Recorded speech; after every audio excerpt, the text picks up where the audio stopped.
you're trying to get through the level. The bad guys catch up with you.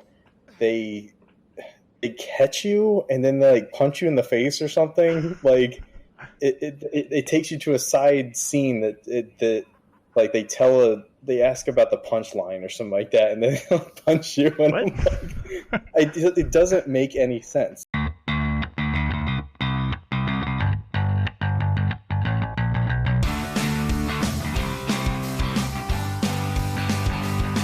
Welcome, another episode of Muddled Dice. Today we got Gary and Pat with us, and I'm Dan. Today we're going to be talking about making games based on movies. What kind of spurred this on was apparently there's a Kickstarter on right now to make a game based on Apocalypse Now, which seems like a weird source material to me, but it sounds kind of cool. I don't know if you guys have looked at the Kickstarter page much, have you? I checked out the page. I didn't, and I like watched through the video. I didn't see like what the rewards were, what they were trying to accomplish with it, but I thought that it looked pretty neat. Yeah, it seems like they haven't really, like they're using like the Vietnam era, but it's not, and they're using the name Apocalypse Now, but then they kind of have like this whole like different vibe than what you would expect based on just skimming through their Kickstarter. I haven't watched any of the videos. Yeah, the video doesn't really say anything. The video is basically a 3D recreation of the first scene, which doesn't tell me anything about the game. It reminds me of if you ever played the Predator game that was for PS2. Yeah. It kind of reminds me of that. Like they didn't show any of the playthrough, but it has like the same like dark grungy feel. Yeah. Well, they're billing it as like a survival horror RPG. Oh, okay. Which also seems like kind of a weird mashup of genres. But I'm kind of worried about, it seems like they're trying to throw everything but the kitchen sink in it. Like you read the Kickstarter and they're like, it's a survival horror game. It's also a stealth game. It's also an RPG. It's also like The Sims or something. It just seems like it might be too much. Yeah. I don't mind stealth games, but I feel like you have to like have the time to do it. Because everyone, when they first start out, they're like, yeah, I'm going to be completely stealthy 100% of the time, like with the first Hitman games. Yeah, God. And then you just breathe the wrong way or something like that. And then it's like high alert, and then it's like, well, now everyone has to die. Yep. Yeah, so I don't know. It seems, and I looked on the bio page for the company who's making it, and it's just their bio is a T.S. Eliot poem, and that's it. So I don't really know much about what they do. I guess one of them was a writer on the Battlefield games, which may be good. At least they have some experience in the genre then. Yeah. I like or at least fitting the theme. The line on the Kickstarter says it's like Fallout New Vegas on acid in the middle of the Vietnam War. yeah, that could be interesting. So, I mean, I'll definitely be following it to see what it does, and I hope it doesn't just like turn into vaporware. Yeah. Jeremiah and I were talking about that the other day. What was that? Stuff just like Jeremiah and I, when we had our other meeting, we were talking about stuff like that the other day. How it's just like they announce certain things and just it either becomes a half-assed game or it just never turns into anything at all. Yeah. So, and that seems to happen a lot on Kickstarter. I mean, this has the approval of Coppola apparently, so maybe it has less of a chance of it, but. Okay, so there's not really much to talk about that anyways, because there's not a lot of info. So the other part of this podcast was we were all going to try to come up with some movies that would be either weird or interesting to base games off of, which ended up being a lot harder than I thought it was going to be. I had some, it's just that... It's like after I picked them, I was like, oh, they actually made a game of that. It's just that nobody knew that there was a game of it. But I think that it works. Like it doesn't, you can go one way, but you can't go the other. I feel like when you try to make a movie out of a game, like that falls on its face because a game doesn't really have a story. But if you have a movie, it's fleshed out. You've got a universe. You have round characters. You have flat characters. You can choose to do whatever you want with them by putting them into the game, Yeah, that's true. or vice versa. Sorry, I've See, I got think. that mixed up. Well, so I think like games based on movies. See, I think it works better when you just take the universe that the movie was based in, right, and develop a game for that, rather than developing a game specifically. Here's the plot of the movie. Now we're just going to make it in the plot of our game to maybe add a couple different missions or something, but it's generally the same thing. But I think it works a lot better when you take a game based on like a universe of the movie. Like there's a bajillion Star Wars games or Star Trek games where you've taken those universes and made them, taken elements and put them into a game. That seems to work pretty well. But I think having a game like sticking with Star Wars, if you had the Star Wars: A New Hope, the game is just kind of like, okay, I saw the movie. What's the point? Yeah, I totally agree with that. Yeah. Like the Spider-Man movie. Yeah. Or any of them. Tried to come up with accompanying games, and it just didn't work. Like you already knew what was going to happen because you watched the movie. Yeah. When I think too, a big thing about games is you can have a good game with a pretty thin story because so much of it is like experiencing and actually doing something, whereas like if you had a movie where 75% of the movie was the character doing the same thing over and over again, like it would be in a video game if you're grinding your levels, that would be a terrible movie. So what were some of the ones that you came up with?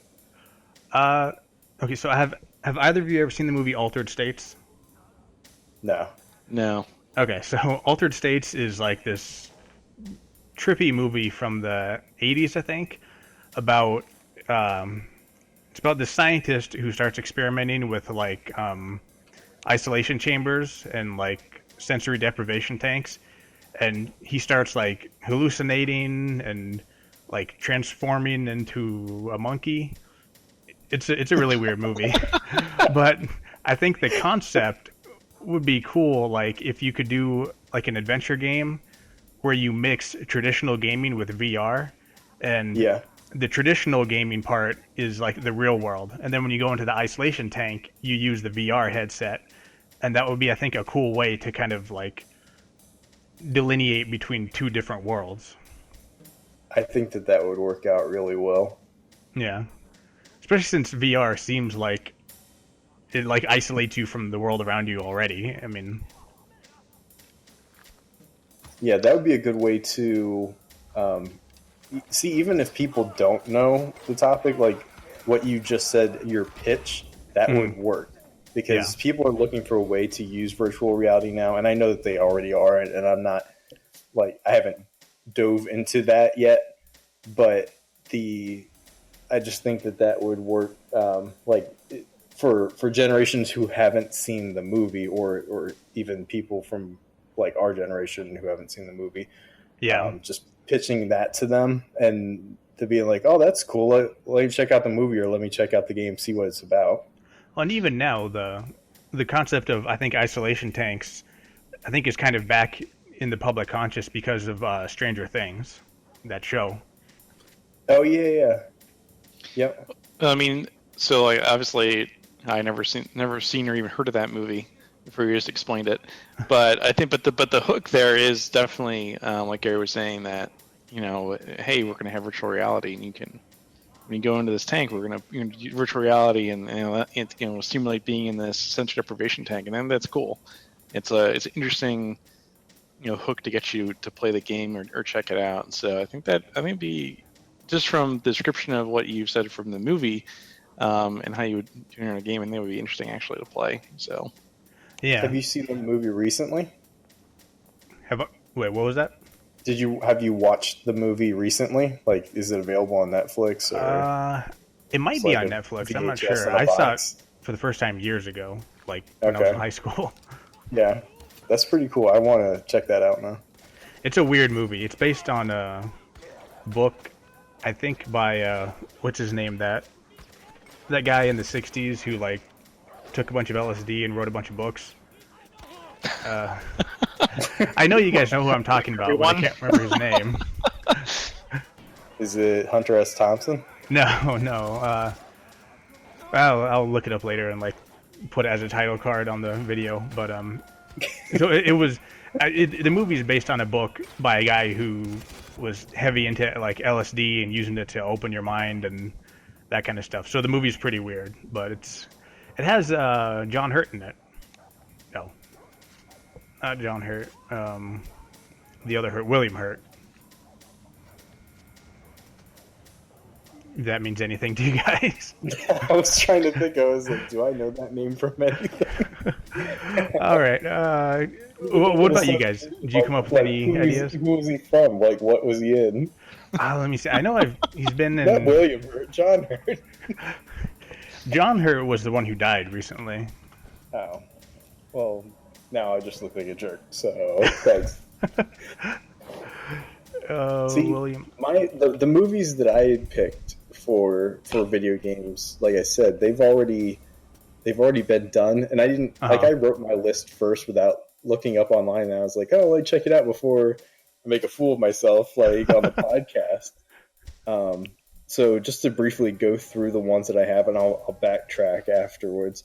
I put Roger Rabbit, RoboCop, Fifth Element, Mouse and the Motorcycle, and Goonies. And I know that they're all like really old movies that people either don't watch or don't care about so much anymore. But the thing is like I know that they were video games, but they were terrible video games. Like Roger Rabbit was for NES, didn't even make any sense. I remember playing it back in the day. It was just like you're trying to get through the level, the bad guys catch up with you, they catch you, and then they like punch you in the face or something. Like it takes you to a side scene that like they ask about the punchline or something like that, and then they'll punch you. And it doesn't make any sense. Like that was one of those like Nintendo games where it's like this movie's a big hit. Let's make a video game for it. But like no one knew how video games worked back then, so they like threw it together, and it just didn't make any sense to the player. What's the Mouse and the Motorcycle? I've never heard of that. Oh, you haven't heard of that? Mm-mm. Okay, so there's like this thing, Ralph the Mouse. Okay. He was a mouse that had a toy motorcycle, and when he made like revving noises or whatever, or motorcycle noises, it would actually drive. So it was I can't remember who the main character in that movie was. I should know. He was like big in the 80s. Let me look it up. Like live action or a cartoon? Yeah. So I can't remember if it was a show, like it was a book. I can't remember if it was like a Saturday morning TV show type thing, or if it was actually a movie. Mm-hmm. This doesn't matter who was in the movie. It was an ABC weekend special. What'd you say? It was William Hurt.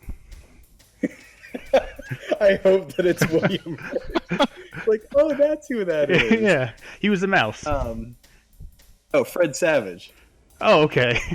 So he was like the main character, and it was like it wasn't his mouse, but I think it was his motorcycle or something, and like they had nobody's gonna follow this because this was like 1989 or something.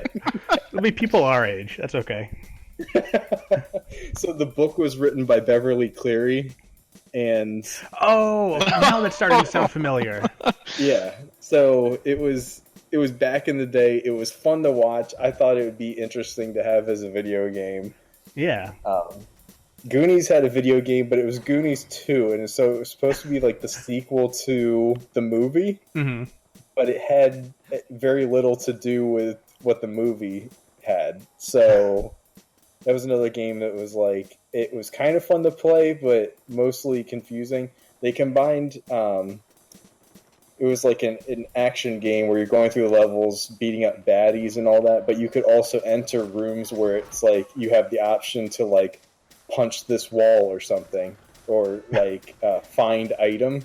Mm-hmm. And you had to know where to explore, like look up or something like that, and you didn't know that it was an option to look up. You didn't know that if you punched a wall that you would break a hole and find a key or whatever it might be, and then you exit out of like those caves and you're back into the action part of the game where you're just fighting spiders and snakes.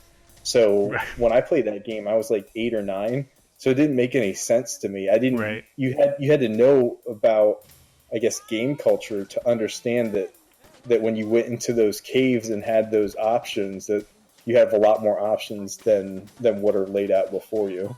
Which would be weird in like 1994, because I feel like gaming literacy was like in its infancy at that stage. Yeah. So that's what the thing is. Like, if you go back and play NES and Super Nintendo, like Super Nintendo had it down, but with NES, like, things didn't have to make sense. They didn't really know what a video game was supposed to be unless it was a puzzle game. Right. Like, they didn't know how to tell a story or how to have natural progressions. It was kind of just like, it was either pick your level or like wander your way through like Metroid until you figure out how to beat the game. Right. I think that mouse and motorcycle game would be great if we used something like the Kinect, so you had to make the noises yourself to make the motorcycle go in the game. A racing game. A racing game where you have a microphone and you have to, whoever makes like the most convincing motorcycle noises makes their motorcycle go fastest. It would have to be like an arcade game so people can make a fool of themselves. Oh yeah, it'd have to be in public, obviously. Yeah, it'd make a great Twitch game for Twitch. So I had RoboCop. I think is something that should be revisited. Yeah. I'm sure that they had like a game for the 2014 one, but usually that kind of stuff gets swept under the carpet because, like, yeah, we made a game because we made a movie. Yeah. But RoboCop was it had a good story, good universe, and all that, and he did interesting enough things that I think if you built a game around it, it would probably work out. Yeah. I think you could easily build a game around the idea of that. Yeah. It's just, it would be cool, like, if you limited him in the beginning so that he didn't have, like, the gun in his leg or he didn't have, like, the spike in his hand or something like that. Like, if that was something that came along eventually. And, like, stay, like we had already talked about, stay away from the storyline from the old movie, but you could have, like, interesting throwbacks, like, I'd buy that for $1, or, like, just have, like, that kind of stuff, like, off to the side as you're like walking down the street. Yeah, well, if it was more like, if it was presented as another story in the universe rather than a retread of a story that's already been told, you know? Yeah, I definitely don't want to see Boddicker as the bad guy. I liked him, but like, I don't want that to be the end. It's like, oh, it's like I got suckered into this. Yeah, yeah. For Fifth Element, I think that would really work as a game because there's so much, like, they developed almost every character that was in that. Yeah. And that that sadly became one of those, like, PlayStation games where it's like, yeah, we decided, like, to throw this or that company some money and have them create 3D models, and all of the money spent on modeling and textures, not so much like what you actually do in the game. Where it's like, oh, you get to drive Bruce Willis's taxi. It's like stupid stuff like that. Like, they didn't separate it. Back then it was just kind of like, oh, now you're in a race. Now's the action part. Now's the story part. Now you're attending the concert or something, like, whatever it might be. Well, I feel like back then too, like, especially when gaming was in its infancy, like, it was really, no one really cared. Like, they didn't really care what the content of the game was. It was just like, hey, this movie just came out. Oh, look, here's the video game tie-in we made. Yeah. It's completely a horrible game, but look, it ties into the movie. Yeah. Has recognizable characters. Yeah, like a quick cash grab, basically. Mm-hmm. Yeah, the same thing that they do with toys. It's like, we'll just make something in their likeness and then put it out. Kids will play with it. It's like, no, like, there's no thought in this, and even kids can tell, like, that it's crappy toys. They don't want them. Yeah. You end up collecting them 20 years after, when you see, it'd be cool to have a Zurg toy, or like that fake gun that not fake gun, of course it's a fake gun, but like that shell-shaped thing that they had for the bounty hunters or whatever they were. Yeah. So that's all I had, and it's like, Okay. I mean, you can pick any 80s, 90s movie or whatever and do that with it. But I picked ones that really stood out in my mind that had a little bit of following to them. Mm-hmm. And if they tried to do that again, I think that they could be hits. Yeah, I think with a team that cared about it and wanted to make a good game and not just a cash grab. Yeah. Well, Pat, what did you come up with, Pat? So I originally approached it as trying to think of games that, or movies that would make horrible games, and there's this changing thing. It's hard to come up with be really bad, like any specific movies. I mean, I think I could think of like generalizations. Like, I mean, any Adam Sandler movie would probably make a horrible game. Like Happy Gilmore. I mean, yeah. I almost put Punch Drunk Love on my list, actually. I'd play Happy Gilmore. A golf game, yeah. It's you could have you could have like a combination of your of a sports game in there with golf followed by other things. But it could be, did you ever try Shenmue? No. Shenmue was a game where it was like the first game where you're playing as a character in kind of like daily life. So in the first game, when you start out, like you get the background story, but then you have to like find food for a kitten. So you can like go over to the fridge and get that and like take care of it, and then you venture into town and you can hold a job to earn money, or you have to come back at a certain time to go to sleep. And so if you wait too late and then go to like say a dojo or something, they'd be like, oh, it's closed or whatever, and then he takes a look at his watch, he's like, I should probably head back, and he goes to sleep, and then you have to try and do that within your next day. So if you did that with Happy Gilmore, where you could choose to play the sport, or you could choose to interact with the other people around town that you wanted to do, I think that would work out pretty well. Might be interesting. Yeah. Like he had, there were the separate stories. Like he was trying to raise money for his grandmother. Right. But like if you went to the retirement home, or if you had interactions with a reporter girl, or if it wasn't linear, that you like had checkpoints, so you had to go find these people, I think that if it was kind of like a sandbox game, that it would probably work out. Yeah. Yeah. Honestly, so I first threw Happy Gilmore, I was like, there's no way you can make a game out of this, and we'd just be making like a golf game with Adam Sandler's likeness. But no, I think that would have worked though if you had like an open world where you could just kind of go to each place, like the retirement home or the various golf courses, or add some other stuff to, like Shooter McGavin's house or something. Yeah. Well, that speaks again to like what you said about not trying to recreate the story, but like just putting the game in using the universe of the movie for the game. And that kind of leads into the second pick I had, which was kind of an overall universe, which would be, and I'm sure they've made games on it. I did not look to see if they've already done it or not, but anything based on Die Hard, I think it'd be great. Yeah. Basically anything involved, have John McClane as being the main character in the game, and I'm sure you could come up with any number of action plots to fill up a story there, and I think that would be awesome though, to just play as him, and that would be cool. Yeah, kick some ass. And if you picked any system that it could be on, what would you pick for a Die Hard game?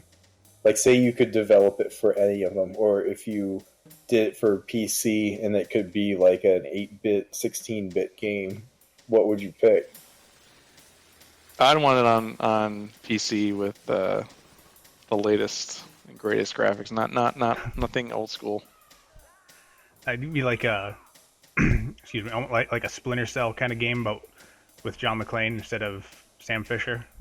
Well, yeah, and no stealth, because it's not subtle or stealthy. yeah. But basically like that, the way I play Splinter Cell. Yeah, I think that would be a pretty fun game. Yeah, he's a good character. Like, it's just easy to get yourself in in that Die Hard universe. Yeah. Like it's not something that's like maybe if I play a couple hours I'll get into this. But Yeah. Yep. I mean, that's the game you play if you want to unwind and just kill everything. It's like there's no stealth option. It's just you go guns blazing in every level. Try not to die. Yeah. Like Max Payne or something, minus the bullet time. Yeah.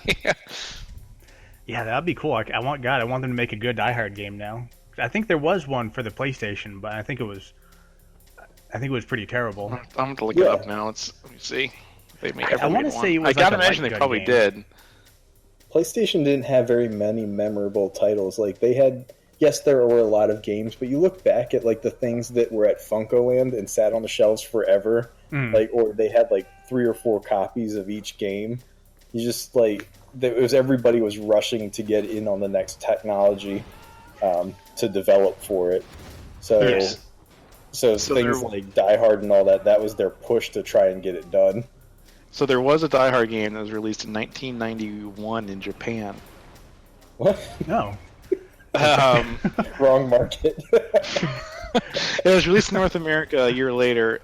It was for the Commodore 64. Wow. And the NES and MS-DOS, so multi-platform there. It was like a Master System. You had to use the gun remote. Apparently, it was a side scroller. It would have to be back then, but yeah. I could see that, like a Contra-style side scroller. That could be cool. There's actually been quite a few. It's been like 6 or 7, and there's one for Sega Saturn. Wow. Oh wow. See, and that kind of goes back to the reason that I asked the question, kind of like to fit it with the period. But I would have played it for Sega Saturn. I don't know if it was good or not, but I really liked the games that they had there because they were trying to push the limit at the time for 3D. Mm-hmm. You think about like Knights, if you ever tried that when they had it on display at like Target or Toys R Us. That was a pretty fun game. I don't think I know that one. It was basic 3D, but they did a lot with it. Right. Like that was back when did you ever try Virtual On? It was like mechs that would fight each other, kind of familiar. Like in the same way that like Tekken would be. Okay. But you were able to kind of run around your environment and hide behind rocks or something like that to avoid attacks. The camera just stayed behind you or with you. Oh, that's cool. For the Sega Saturn, you said? Yeah, it started on Sega Saturn, and then they made Virtual On Ontario Tangram for Sega Dreamcast. And that's the whole reason that I bought that, because I had only played it in the arcade, and I was like, this game is the most amazing thing ever. It was like one of those games where you played with 2 joysticks and had fire buttons and stuff like that. Right. So when they put it when I saw that it was coming out for Dreamcast, that was the reason that I bought that thing and made the leap. Nice. So looking at actually apparently some of these games they've made actually were quite good for their time. They're like the PlayStation one. You mentioned that there's actually all 3 movies at the time were incorporated into the game, and they each had like different styles. And they made another one, a sequel to that, with 3 more stories that were unique. There's not based on any movies, but same idea cool. Where it was like 3 different genres all in one game. So like the one based on the 3 movies that are at the time, it was like the first one was based on a third-person shooter, and there was a rail shooter, and then apparently the one based on Die Hard with a Vengeance that was on that disc was player goes on a joyride driving a taxi cab. What? And is tasked with finding and defusing several explosives. Okay, interesting. Oh, and a dump truck. You can drive a dump truck too, apparently. That sounds like the kind of game that I remember from like the mid '90s. Yeah, it's like you have tasks, but you can like pull up with a car or whatever. Now you have to defuse a bomb. Yeah. That whole GTA 2 influence were like, let's just let the player drive cars and do things. And yep. Man, that game was like, when I first tried with GTAs, it was kind of like in between like being breaking edge and like bad at the same time. Yeah. It's like you play for an hour and you're like, okay, I'm done with this. Yeah. Top down is never a good idea for a driving game. Yeah, the first ones were rough. Yeah, so I never played any of the older GTAs, but top down, that'd be awful. Bad. It's like you're trying to steer, but you can't stay straight, and then you run into things. And that was another one of those games where they hadn't figured out how to properly convey what they were trying to do yet. Yeah. So like you could say you were part of the Yakuza, like you were in with the gang, but there was nothing that really said that. So you take a car from a Yakuza, and then all of them turn on you, and you're like, "What the hell? Like, what? I'm part of the gang. Like, why can't I take a car from them?" Right. Okay. So I had a ridiculous idea for a game. This, I'm sure you guys have both seen Glengarry Glen Ross. I've seen like the first 30 minutes of it or something, but go ahead. I haven't seen it all, so. Oh, you haven't? Okay. Gary, you're a salesman. You need to see it. I know, and that's like, it was free on Amazon, so I started watching it and didn't finish it, and then it became paid, and I was like, never mind. So Glengarry Glen Ross is like this, it's a drama, like a very talky drama about these real estate salesmen who are basically infighting and competing with each other, and then these leads come in for like these really high dollar houses in the Glengarry Glen Ross area of town, and somebody steals the leads, the sales leads, and then so in my idea for the game, it's an RPG where you play Kevin Spacey's character who runs the office, and your goal is to find out who stole the leads, and you attack this is weird, you attack your employees with cutting insults and swearing, because that's basically all he did in the movie, was like swear and yell at them. And similar to a Final Fantasy game, you can summon Alec Baldwin to help you, and he'll just destroy them. And then the final boss in the game is Al Pacino. And this would all be probably a lot funnier if either of you guys had seen the whole movie, but hopefully one of our listeners will have seen it. I think that would work too. Because like that scene is iconic, and you could probably build a game around that. Just that one scene, yeah. So having not seen the movie at all, that just sounds hilarious though, and I would play it. Okay, good, cool. Speaking of Kevin Spacey, could you imagine they did a movie based on like House of Cards, or a game based on House of Cards, or something like that? That would be interesting. What kind of game would that be? Like an RPG or something. Yeah, I was almost thinking maybe like a smaller scale, like Civ type game, like kind of turn-based tactics. I'm not sure how that would. I don't know. Actually, I don't even know how you could do a game based on House of Cards, because it's really just him being crazy. Yeah. Nintendo could have done it. Right. This didn't make any sense. You find like 20 copies at your local flea market, and that's. It's a platformer somehow. Kevin Spacey's just running around the White House. And for some reason, there's like a fist fighting scene with himself. With himself, yeah. So what are some other movies, like ones that might not have been on the list? Like another one that you could just like draw up that you think of that would make a good game. That would make a good game?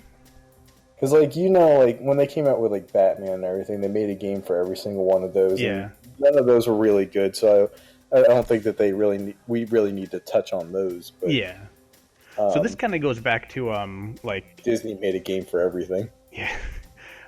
Using the universe for a game instead of the story. So there's a movie called The Man Who Fell to Earth about this guy who's like millions of years old, and he's been lots of famous people throughout history, and he's been at like all of the major events in history because he's a million years old. So if you could make like an adventure game where one character kind of goes through time and experiences major events in history, but like provides like a consistent commentary from that character, I think that could be interesting. Just like exploring historical events, and also the idea of like a person who's seen all of this and what he thinks about it. First person, Carmen Sandiego. Yes. There we go. Yep. When you were describing that, I started thinking about Logan and how like he was there for like hundreds of years or something. I was trying to think of like how that would work as a game, but I think that would be a pretty neat concept, especially like, you know, there's when people try to make an educational game that falls flat on their face because no one wants to play a game where you're learning. But if you incorporate it the right way so that you're learning in the process, kind of the way that they did with Guitar Hero. Yep. Like you didn't have to know all of the songs, but like you learned to really like things that were important to music over the years. Yeah, you have to make it so the learning part isn't obvious.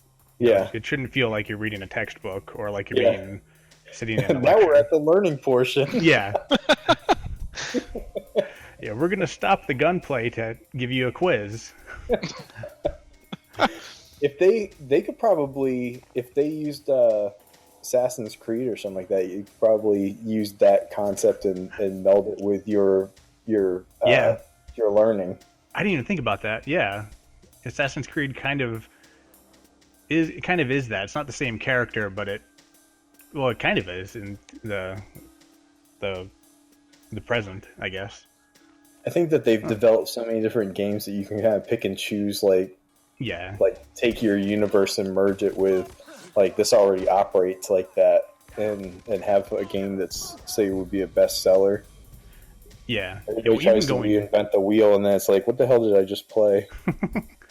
Yeah. Well, even going back to, like, from what started this whole conversation, Apocalypse Now,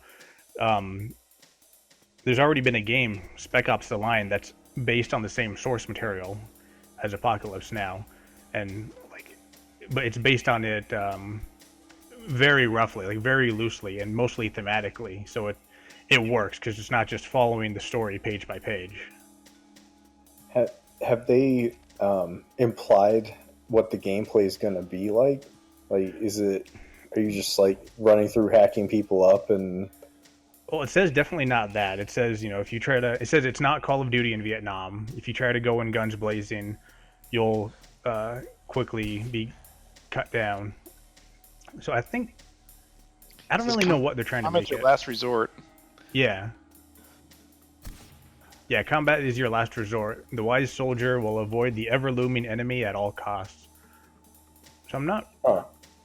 really sure what kind of game they're trying to make. I like the lines like, you aren't chatty, you get to the point, but you're also an assassin. Game. Yeah. you just roam around. You'll creep through the jungle. You will engage in stealth gameplay. Oh, and what everyone calls stealth gameplay. Yeah. I don't. That's a weird caveat. Is it not actually? It's also an RPG. I don't really know what the game's going to be. It yeah. seems to just be.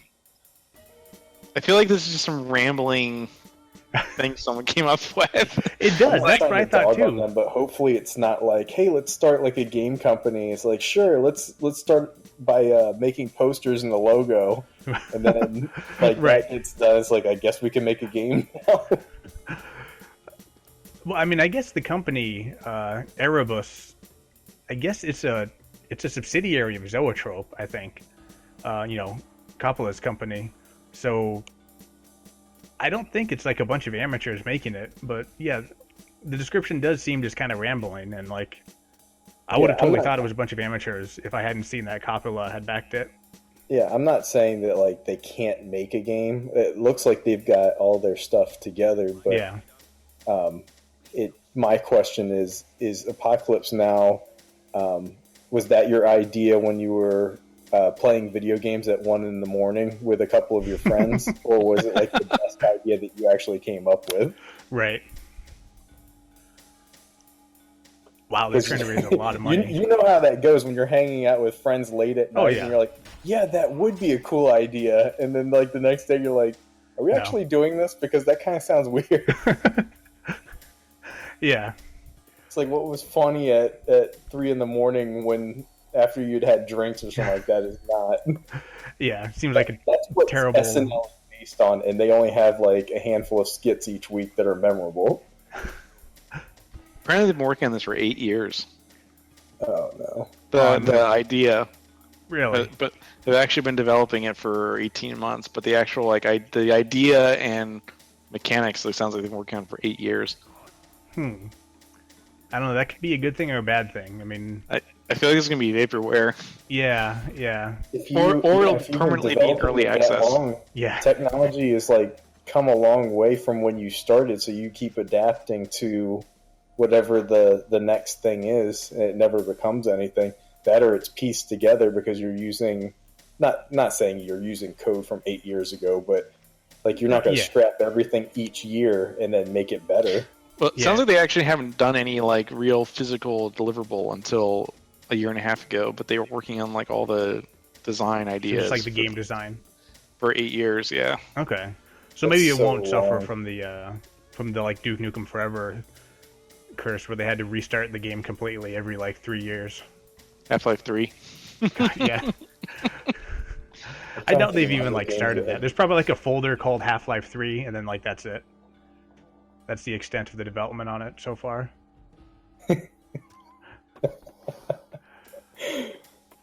I was thinking as far as games that could have like a fun universe or something, or movies that had a good universe that might be a fun game. If you pulled something like Neverending Story, I have no idea how that would play out, but they've got plenty to work with because they had so many weird creatures in through that. Oh yeah, the universe would be great. Yeah. Definitely don't follow the storyline. No.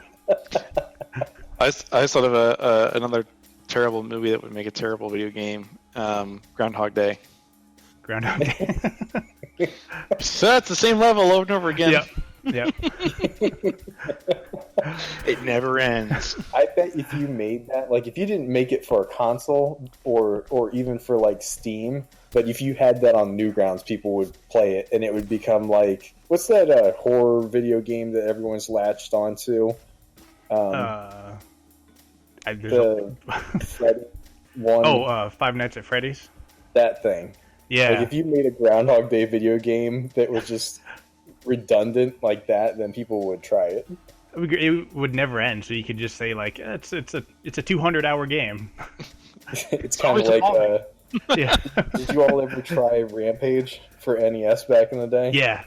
It was like the same level over and over and over and over again. You're like, oh yeah, I just conquered Florida. It's like on to Georgia, and then it's like the same exact thing. Yep. I don't even know if it has 50 levels to match all the states. Probably just like change the text of the intro screen, and then render the same buildings over and over again. Yeah. So, yeah. I remember trying to beat that game. I think I got through like 27 rounds, and I was like, I don't know if this is going to end. It was a very long game. I don't think I was ever able to play it for that long. Yeah. I think that's a good place to end it. Kind of bookended it with talk about Apocalypse Now game. Damn, that was a long podcast. Any last words? We came up with some weird. We actually ended up coming up with some pretty cool ideas. My intention was to come up with weird, ridiculous ideas, but I think we came up with some cool ones. We're gonna have to make a Happy Gilmore game. Yep, we ended on Groundhog Day and we also helped Happy Gilmore. So I think that makes up for the interesting ideas. I think so. All right, cool. Well, appreciate you guys coming on. This was a fun chat. To our listeners, if you like the podcast, subscribe. You'll be upload. Oh my God. You'll be notified when I upload the next podcast or anything else we do. Thanks for listening.